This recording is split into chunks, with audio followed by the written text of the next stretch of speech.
Assalamu alaikum everybody. Guess what time of year it is? It is almost Ramadan, which means it's time to pull out all of my Ramadan decorations and start decorating. Some things I've made and some things I've purchased. So I'm going to show you some of the things that we have and how I organize it so that we have things for the kids to do and decorations for the house. Okay, so I got these from a friend and they I think are supposed to be for dates. You put like some little tissue paper in here, but I'm going to put these on the wall. And we put these on the wall, we've been putting these on the wall for years now.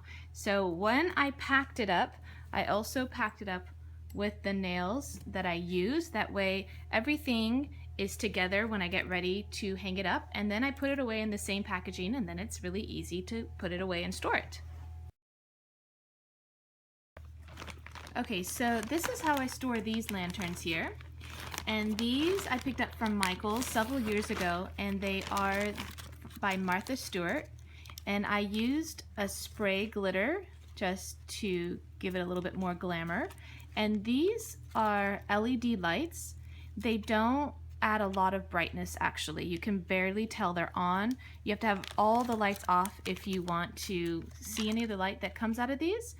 And instead of taking these apart and storing them flat, I store them fully assembled because once I spray painted them, I just wasn't sure that they would be good if I collapsed them again. But I just leave them in this bag, and every year I take them out and I put them in the same spot.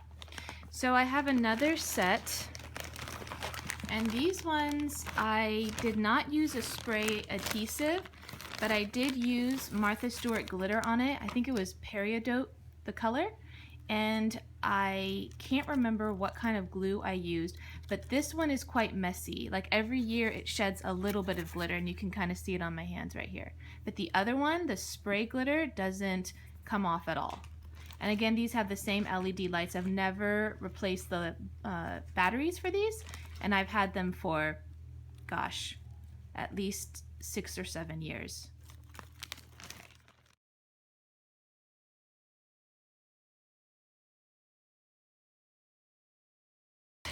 These ones, I use these ones to make, like I would fill them up with candy and money, and then I would put them in a plastic bag.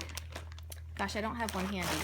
But one of the ones that are like really shiny, obviously this one is not shiny anymore, but not like a Ziploc bag, one of these shiny paper ones.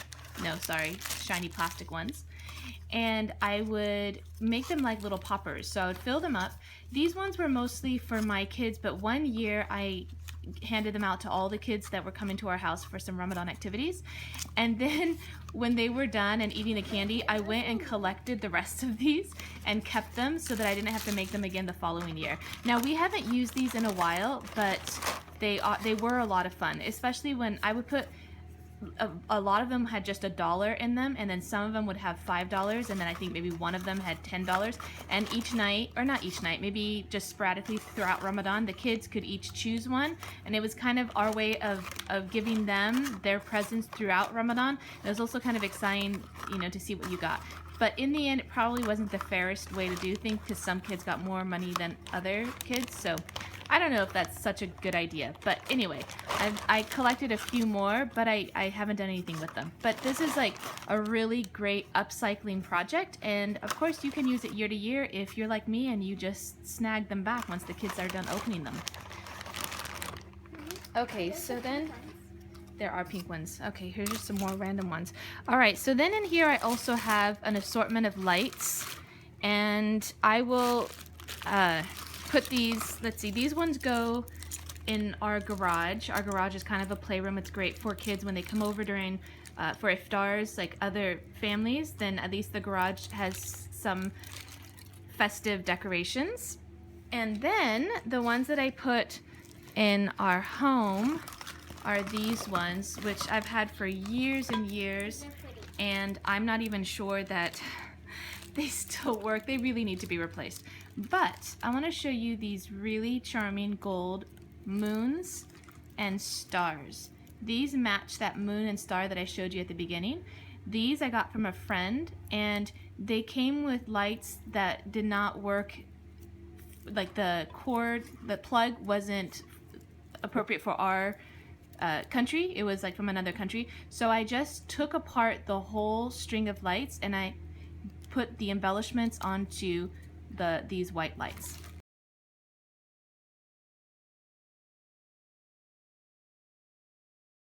And then we have our sadaka jars that we've had for years. This is a great upcycling project that you can use with any can. We did it with some watercolor paper, but you could use cardstock. You just slit a hole in the top on the lid, unless yours doesn't come with a lid, and then you can just leave it open, and then you can just put in loose change or dollars. All right, so let's go on to our next bin. All right, so we used to do Ramadan workshops every year. We would have them weekly, and I would have a different activity every week for the kids. And I haven't done that in a while just because the kids kind of grew out of that and it was a little hard to manage with all the children. And so what I did was I just kept several sets for myself, and then I just hand them out to friends if they need it. Some of these are actually empty though. I do need to print out new projects, or actually I've got them all on my computer and I'm going to share these with you. And let's see if we can find one that actually is filled. Okay. Oh, thanks. This is for our Ramadan chain, and what we did, paper chains are pretty popular. What we did was we added questions to the interior of the chain, and then the back side is decorated with just some text. And then you cut this down right here and then you assemble it, and there's different numbers here so that it can be assembled so that as you're opening each one, the interior question or hadith kind of correlates with that time during Ramadan. That's why each of these numbers aren't like in order. They're placed there so that one is next to this color and so forth. And then what I did was I added a pocket in the back so that when you're done with this activity and you disassemble the whole thing, you have a place to store it. So let me show you what that looks like. Okay, so this is one that I've had for years, and you can tell that my kids have cut them because they weren't cut straight, but then eventually I took the whole stack of these to like an office supply store and had them cut it, and it was just so much easier for kids. And then when you're done with the project, then you can stick it in here and then you can store it, and that way you've got your Ramadan activities all together. Okay, so the next project we have is our Ramadan calendar, and I have a video tutorial on how to make this. So I picked these letters and these numbers up from Craft Cuts, but you can also find something similar at craft stores. Now, in this particular calendar, we have these little tabs here in the pockets, and we made one for every day. And on the back side, there's a name of a Sahaba, and on the inside, Sahabi, and then on the inside, there's a bit of information about that person. Now, my son wrote all the interior. This was a project that we did a couple of years ago, and I think he was 12 at the time. So he wrote the inside. Of course, I typed it up, and then we printed them out and then cut them using the Silhouette Cameo. And we have these in the pockets. Now what we did was we made two of these. We made one for my mother, and we put in these little tabs for her as well. And then the following year, we put in something new in our calendar. She put something in her calendar, and we switched calendars. Okay, so then what we put in the following year were these little cards here. These are so that you can make dua for people throughout the year. And then here you can add in something specific or the specific names. And then, so I had just a random assortment of things.